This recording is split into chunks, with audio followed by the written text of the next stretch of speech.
Well, welcome back to Sports Zone. Joining us right now is Jeff King, a four-time champion of the Iditarod sled dog race. Jeff, I know you were a guest speaker for the Szbeargrease festivities yesterday, addressing the crowd a little bit, telling some tales from your time out on the course. Is there a favorite story? Well, I have some. It was real fun last night to tell a story of a time when one of the innovations I made in my sled, in an effort to keep my hands warm, I built a device that would actually, with an open flame, create a hot handlebar to hang on to, and it actually caught my sled on fire and made for a pretty good laugh. Lucky for me, it didn't ruin my sled, and I went on to win the 2006 Iditarod.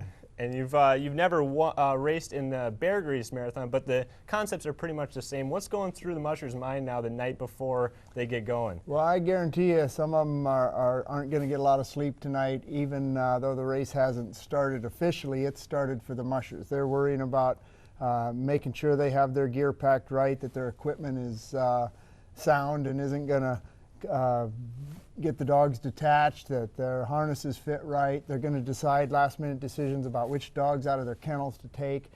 They're going to be looking at the weather reports, trying to decide just what the weather's what the weather's going to be doing in the next 48, 72 hours, because sometimes different individuals out of a kennel, certain dogs, certain team members of the sled dog team will be better in certain conditions than others. It's not unlike some pitchers in the World Series seem to do better indoors than out, or against left-handers or right-handers. There's some pretty small differences, but if you're trying to win the Szbeargrease or the Iditarod, you need to know the dogs that well.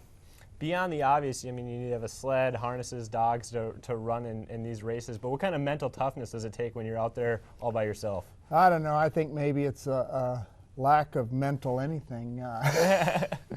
It is boredom and monotony are big challenges for a long-distance musher, and certainly the Szbeargrease counts as a long-distance race.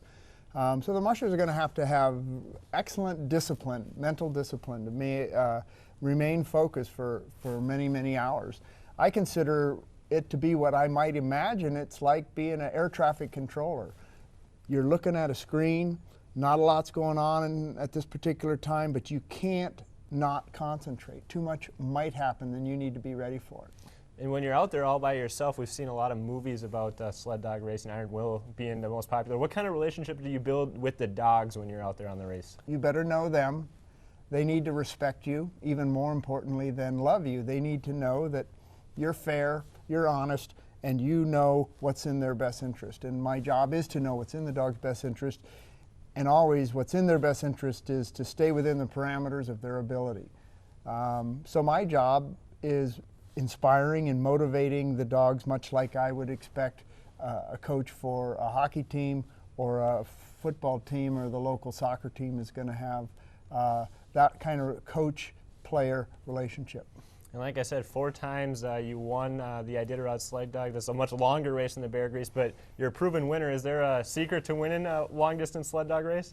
Well, persistence and desire are at the top of my list for everything I do. But you're right, I have won the Iditarod 4 times. But it was pointed out to me by a young man that was in the audience not long ago of a presentation I was giving, and he said, "So you've won the Iditarod 4 times and been in it 21?" I said, "Yeah." And he goes, "Well, that means you lost 17 times."